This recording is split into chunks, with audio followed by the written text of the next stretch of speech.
السلام علیکم ورحمت الله وبرکاته. زما ګرانو ملګرو، راځو په دغه لیکچر کې کار کوو سرور بیک اپ باندې. موږ به انشاءالله د سرور وینډوز سرور بیک اپ دپاره چې کوم فیچر دی هغه هم را انسټال کړو. لومړی به لږه تیوري کور کړو چې ولې موږ بیک اپ اخلو او بیک اپ ولې زموږ دپاره هم دی. ګورئ ملګرو، تاسو ته موږ پرله پسې ویډیوګانې کې وویل، په فایل سرور کې هم دا خبره موږ وکړه چې زموږ دپاره زموږ ډیټا تر ټولو اهم ترین څیز دی. ډیټا از very precious and important for an organization. نو داسې نه وي چې بیا موږ فایل سرور کې ویل چې یو خو موږ دا کار کوو چې ټولو امپلایز چې کوم دی کارمندان چې د هغې دغه ټوله ډیټا چې دی دا موږ یو سنټرلایز سټوریج ته راوړو. نو بیا داسې نه وي چې دا موږ هم داسې پرېږدو چې د ټولو یوزرانو ډیټا د یو نقطې ته راټوله کړه. حتما د بیک اپ دپاره به څه تنظیمات لري. یعنې بیک اپ دا معنا هوبهو د دې ډیټا کاپي. if this data is unavailable، که چېرته دا ډیټا موږ سره د لاسرسي وړ نه وي، یا زموږ نه لاس شي، یا له موږه هیک شي، یا له موږه ډیلیټ شي، او یا زموږ د لاسه ووځي، آیا هم د دې ډیټا بله کاپي موږ سره شته چې ترلاسه یې کړو؟ که نه هم دا یو کاپي وه او د په ختمېدو سره خبره ختمه شوه. داسې به موږ هېڅ کله هم نه کوو. موږ سره به د دې ډیټا حتما یو څه وي، یو کاپي به یې را سره وي. ګورئ ملګرو، یو موږ سره وي بیک اپ، دا لیکل بیخي ډېر زیات کوچني شو، 14 به صحیح وي نه. یو موږ سره وي بیک اپ، بل موږ سره وي کاپي. ملګرو، لکه تاسو یو فایل باندې ډارېږئ چې ډېر اهم فایل د نمونې په ډول زه به درته مثال درکړم. کله چې موږ مونوګراف لیکو، نو مونوګراف کې به چې ما یو 20-30 صفحې نوې ولیکلې، ما به هغه کاپي کړو بل ځای ته هم. یعنې دم به که چېرته دا وایرس وهي یا له لاسه مې ډیلیټ شي، دا بل خو به واوسي. یعنې ستاسو امپورټنټ ډیټا دا زیاتر ملګري هغه فایل کاپي کوي. وایي که چېرته دا فایل وایرس وهي یا را ډیلیټ شي یا بل څه شي، چې بل فایل ما سره وي. خو د بیک اپ او د کاپي ترمنځ فرق شته. بیک اپ چې وي که نه ملګرو، بیک اپ یو خو غټ کار دا کوي. فور ایگزامپل تاسو د 10 GB ډیټا یو بیک اپ اخلئ، نو دا هوبهو 10 GB نه کېږي، لیس سپیس دا کم ځای نیسي. د 10 GB ډیټا تاسو بیک اپ اخلئ، دا شاید 1.5 GB 2 GB واوسي، نو دا ځای کم نیسي. او که تاسو هوبهو د 10 GB ډیټا کاپي اخلئ، نو 10 GB ځای نیسي. نو موږ کاپي نه کاروو. تاسو داسې هم کولی شئ چې پروګرام تاسو ډیټا دا کاپي کوئ، بل ځای کې پیسټ کوئ، صحیح ده؟ نو دا کار موږ نه کوو. بل تاسو د 10 GB ډیټا کاپي اخلئ، نو شاید دې کې هنډرډس آف فایل وي، نو چې کله تاسو بل ځای کې دا پیسټ کوئ، نو هلته به هم هنډرډس آف فایلز وي، نو دا بل مشکل دی. نو بیا چې موږ سره بیک اپ وي، دا موږ سره د یو فایل په توګه پروت وي. بل دا کوم چې بیک اپ دی ملګرو، دا ریکور کېږي، مګر کاپي چې دی هغه بیا ریکور کېږي نه. کوم ځای کې چې تا کاپي اچولي هغه بیا کاپي کېږي، دلته بیا راوړئ پیسټ کوئ، به داسې کېږي. او کوم چې موږ سره بیک اپ دی، د کې یو بل غټه ښېګڼه دا ده چې دا موږ سکیجول کوی شو. زما د لاس وهنې نه پرته سکیجول وي، هره ورځ هره هفته خپله به اټومیټیکلی زما ډیټا بیک اپ کېږي. مګر کاپي څنګه وي؟ د دې برعکس 10 GB فایلونه دي، ته غواړئ چې که چېرته دا فایلونه له منځه لاړ شي، ما سره باید یو د بله بڼه هم شتون ولري، نو مجبور یې چې دا 10 GB فایلونه کاپي کړي او بل ځای کې پیسټ کړي. نو دا خو 10 GB ځای ونیو. همدبره خبرو معکوسې خبر دي. بل همدا 10 GB ډیټا چې تا کاپي کړه او بل ځای کې دې پیسټ کړه، دا به هلته سلګونه فایل لري، دلته هم تاسو سلګونه فایل راشي، دې منیجمنټ سخت دی. بل که اصلي فایلونه تا نه ډیلیټ شو، نو کاپي فایلونه به ته بیا کاپي کړې، دلته بیا راوړې پیسټ کوې، به یې ریکور کېږي نه. او بل چې دلته د سکیجول غوندې موږ اټومیټیک سکیجولینګ نشو کوی، نو موږ کاپي نه کاروو ملګرو، موږ بیک اپ کاروو. اوس راځو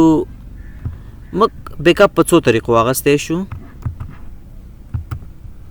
موږ بیک اپ په څو طریقو اخیستی شو، څه درته وایم. ګورئ، موږ عموما دغه دوه غټ ډولونه لرو. موږ سکیجول بیک اپ هم اغستی شو او موږ ان سکیجول بیک اپ هم اغستی شو. بیا نو ځینې خلک په نور ډولونو میشي چې لوکل بیک اپ دی خو نیټورک بیک اپ دی هغه دومره اهم نه دي، هغه صرف یو د دې یو نوع دغه کې دی شي فیچرز غوندې کیدای شي. زه درته اوس د مثال درکوم.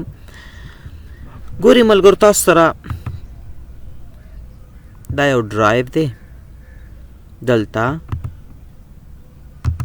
په دې سرور کې دا بل ډرایو دی، صحیح شو، دا دو ډرایو دي.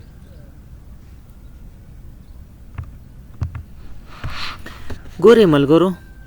تاسو کولی شئ د یو ډرایو بیک اپ هم واخلئ، مکمل د یو ډرایو، کولی شئ د یو هارډ ډیسک بیک اپ هم واخلئ، کولی شئ د یو فایل بیک اپ هم واخلئ، ستاسو خپله خوښه ده. د نمونې په ډول ملګرو ما په دا یو ډرایو دی، د نمونې په ډول دا سی ډرایو دی، د دې کې یو فایل زه غواړم دغه بیک اپ واخلم او دا ما سره ډي ډرایو دی او دا ما سره چې دی ملګرو د نمونې په ډول دا هارډ ډیسک ون دی خبره چې دی همدې کمپیوټر کې یو بل هارډ ډیسک هم کنیکټ دی او په هغې کې دوه نور ډرایوونه دي او دا بیل سرور دی، په دې کې ما سره بیل هارډ ډیسک دی. ګورئ څنګه موږ کولی شو، یو خو مې ته دا ویل تاسو کولی شئ د یو فایل د یو ډرایو د یو هارډ ډیسک بیک اپ واخلئ، دا خو کولی شئ. اوس ملګرو د نمونې په ډول زه غواړم چې دلته ما سره په دې سی ډرایو کې یو فولډر دی، غواړم دغه بیک اپ واخلم. نو ملګرو په سی ډرایو کې چې کوم اصلي فایل دی د هغې چې ته بیک اپ اخلې بیا ته په سی ډرایو کې بیک اپ نشي اخیستلی، ځکه بیک اپ موږ څه دپاره اخلو؟ که دا ریل ډیټا زموږ نه لاس شي چې دا بیته دغه بیک اپ له لارې بېرته ریکور کړو، نو ستا اصلي فایل هم په سی ډرایو کې دی او بیک اپ هم په سی ډرایو کې دی، نو په دا سی ډرایو چې چا فارمیټ کړو نو ته به یې کوم ځای نه به ریکور کوې او ریسټور کوې به بیا خو نه ریسټور کېږي نه. نو دلته خو بیخي دا خو بیخي اجازه نه درکوي. خو داسې کوی شئ چې تاسو یو فایل چې په سی ډرایو کې دی په یو ډفرنټ والیوم کې تاسو کوی شئ چې په یو ډفرنټ والیوم خو به حتما ډفرنټ وي ملګرو، تاسو کوی شئ بیک اپ په یو ډفرنټ والیوم کې واخلئ، تاسو کوی شئ په یو ډفرنټ ډیسک کې واخلئ، تاسو کوی شئ په یو ډفرنټ سرور کې واخلئ. دا درې غټ بېلابېل ځایونه موږ سره کېدای شي د بیک اپ. ګوره په سی ډرایو کې یو فایل دی، بیک اپ یې بېرته په سی ډرایو کې نشي اخیستلی ځکه دا بیا څه معنا لري. نو اصلي فایل دې په سی ډرایو کې دی، بیک اپ دې په سی ډرایو کې دی. بیک اپ ته څه دپاره اخیستی که ریل ډیټا لاس شي نو په سیم والیوم کې دواړه پراته دي، خو که دا یو والیوم انډر اټیک راغلی فارمیټ شو ډیلیټ شو خو هغه ریکوري چې د ریسټور دپاره چې کوم بیک اپ دی هغه هم ختم شو، نو ډیټا به د کوم ځای نه ته ریسټور کوي؟ دا خو بیخي اجازه نه درکوي. خو ته کوی شي چې په سی ډرایو کې تاسو سره یو فایل دی د دې بیک اپ تاسو په ډي ډرایو کې اخیستی شئ. دا سی او ډي په یو هارډ ډیسک کې دی لکه هارډ ډیسک A، د لاندې چې دی دا به هارډ ډیسک B دی، صحیح ده؟ خو دا هم ښه کار نه دی ښه، دا دواړه په یو هارډ ډیسک کې دي، په سی ډرایو کې د فایل دی ته غواړئ په ډي ډرایو کې ولا شی واخلئ بیک اپ واخلئ، ځکه که ټول هارډ ډیسک فیل شي ټول هارډ ډیسک خراب شي نو هغه بیک اپ خو هم په همغه هارډ ډیسک کې که نه لږ ښه دی خو دومره نه. بیا داسې هم کوی شي چې په دې سی ډرایو کې تاسو یو فایل دی په همدې سرور کې بل هارډ ډیسک دی په هغه کې دا بیک اپ واخله، دا به ډېر ښه دی. که دا هارډ ډیسک ټول ډاون شي بیک اپ هلته موږ سره شته بېرته ریسټور کوی شو. خو تر ټولو اعلی ترین دا دی موږ دې ته چې په یو بل سرور کې تاسو د دې لپاره بیک اپ واخلئ او تاسو یعنې یو جدا سرور به لرئ، هغې سرور ته به موږ وایو بیک اپ سرور. فکر مو شته؟ نو کار به څه وي چې دې ته موږ ملګرو دې ته بعضې خلک نیټورک بیک اپ هم وایي، یعنې د نیټورک له لارې. څه معنا؟ په سی ډرایو کې ما سره یو فایل دی، فور ایگزامپل دا یو بل سرور دی او په ده کې د ډیټا په نامه یو فولډر دی او دا ما شیر کړی دی، صحیح ده؟ په سی ډرایو کې یو فایل دی، زه غواړم د ده بیک اپ واخلم خو په دې سرور کې نه، دا خو سرور 1 دی او دا سرور 2 دی. فکر مشته ملګرو؟ نو زه کوی شم چې په سی ډرایو کې ما سره یو فایل دی، هغه د هغه بیک اپ زه واخلم په سرور 2 کې په کم فولډر کې په ډیټا فولډر کې دا فولډر به ما سره شیر وي نو زه به د نیټورک له لارې د دې ډیټا څه شی وکړم هغه یو بیک اپ واخلم دلته ګوره دا بیخي ډېر ښه چانس دا دلته د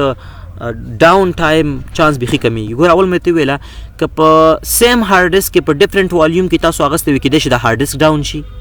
نو بیا غیر شوي خو که په سیم سرور کې تاسو په ډفرنټ هارډ ډسک کې اخیستی وي نو بیا که د هارډ ډسک ډاون شي مشکل نشته خو که دا ټول سرور ډاون شي ټول سرور خراب شي نو بیا دا چې بل سرور کې واخله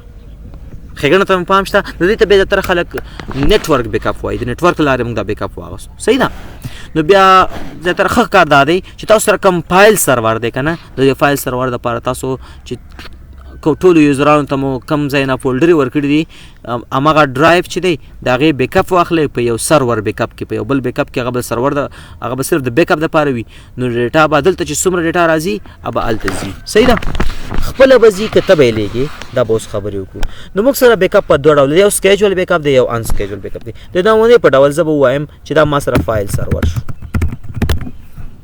او دې ځینه ما سره یو ډرایو دی ډرایو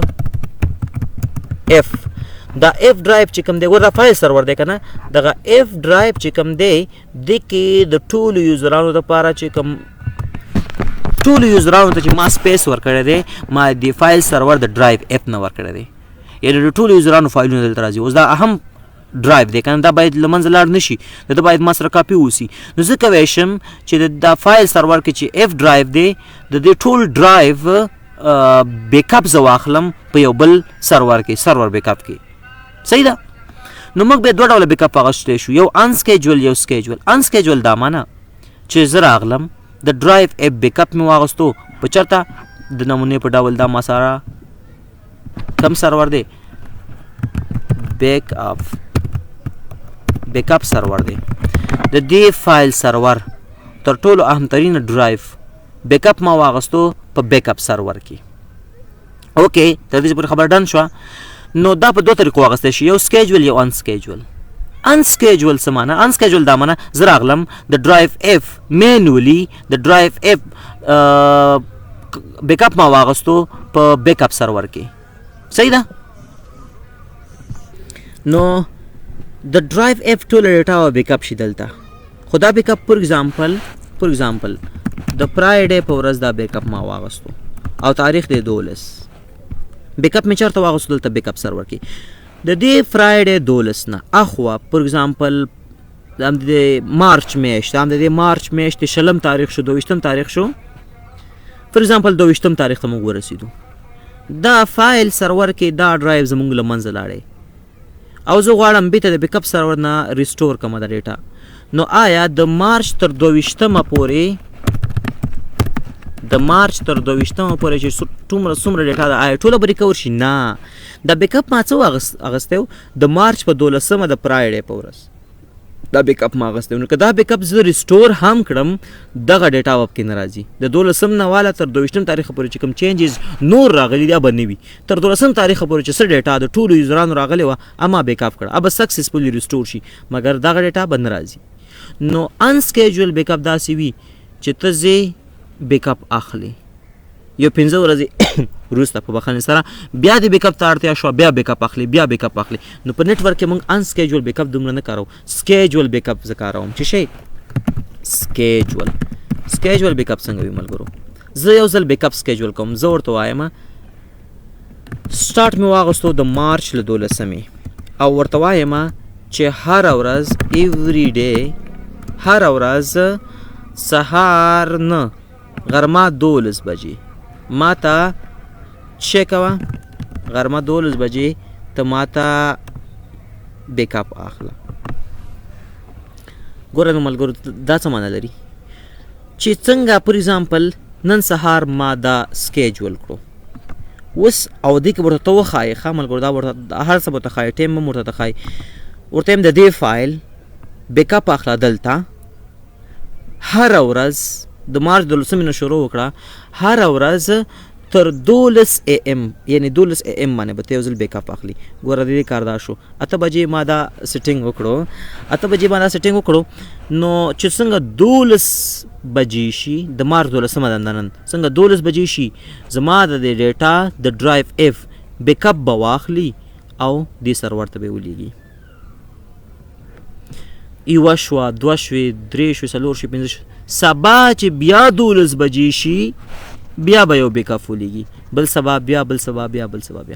هره ورځ به دا یو بیک اپ اخلي. نو هره ورځ چې کوم نوي تغییرات راځي هغه به بای ډیفالټ په خپله به بیک اپ سرور ته د هغې بیک اپ لیږل کېږي. ستاسو فکر شته دې خبرو ته باید ستاسو فکر ووسي. دلته یو دوه خبرې چې تاسو باید زده کړئ هغه ده چې پر اګزامپل د مارچ په 12مه خو په 12 بجو باندې بیک اپ واغستل شو. د مارچ چې څنګه 14مه شوه او 12 بجې شو د بیک اپ ټیم شو دا سرور ډاون و او دا سرور په 3 بجې چا ولګو آیا بیک اپ به بیا اخلي؟ یس. که څه هم له 12 بجې تیرې شوي دي 3 بجې دي څنګه سټارټ شو اتوماتیک به بیک اپ واخلي. یو دا خبره کلیر کړئ صحیح ده. بله یو دا خبره کلیر کړئ چې د نمونې په ډول سکیجول خو شوی دی د مارچ په 12مه نیټه باندې خو څه واغستل شو اوس د مارچ 14مه نیټه شوه صحیح ده او سهار 10 بجې دي او موږ ډیټا له لاسه ورکړه. ښه اوکې ملګرو نو موږ د مارچ په 12مه په 12 بجې باندې موږ سره بیک اپ واخستل شو مګر د مارچ 14مه نیټه دا 10 بجې شوې بیک اپ په څو اخیستل کېږي په 12 اوس 10 بجې دی لا خو بیک اپ نه دی اخیستل شوی دی وخت کې ما سره ډیټا ختمه شوه یعنی اصلي ډیټا ختمه شوه اوس زه راځم او دا بیک اپ نه ریسټور کوم ځکه دا بیک اپ خو نه دی اخیستل شوی دغه بیک اپ نه به ریسټور کوم نو آیا د 12 نه اخوا چې څومره تغییرات راغلي تر لاسه پورې دا به نه دا به نه ولې بیک اپ په کوم وخت واخیستل شو په 12 یعنی دغه وخت کې په دغه پول ډرایو کې چې څه د بیک اپ کړل اوس ورپسې 1 بجه شو همداسې ټایم لاړه تر لاسه پورې بل بیک اپ خو بیا په 12 اخیستل کېږي نو لا خو 12 نه دي راغلي نو له دې 12 نه تر لاسه پورې چې منځ کې څومره فایلونه شوي دي دا به بیا نه راځي. نو د حل لاره بیا دا کېدای شي که ستاسو ډیټا ډېره زیاته امپورټنټ وي ته وایې چې بیا ته کولی شي په یو ورځ کې ملټیپل ټایم بیک اپ واخلي یعنې سهار 8 بجې بیک اپ واخلي پر ایگزامپل سهار 8 بجې له یوزران کې بیک اپ نه اخلي 11 بجې یو بیک اپ واخلي 3 بجې بل بیک اپ واخلي او مازدیګر 5 بجې بل بیک اپ واخلي بیا داسې کوی شي ملټیپل بیک اپ په یو ورځ کې واخلي. نو هیله لرم چې په تیوري به ښه پوه شوي یاستئ. د دې لپاره اوس یو فیچر دی انشاءالله راتلونکي ویډیو کې به هغه را انسټال کړو وینډوز سرور بیک اپ او دا کارونه به عملاً وکړو صحیح ده.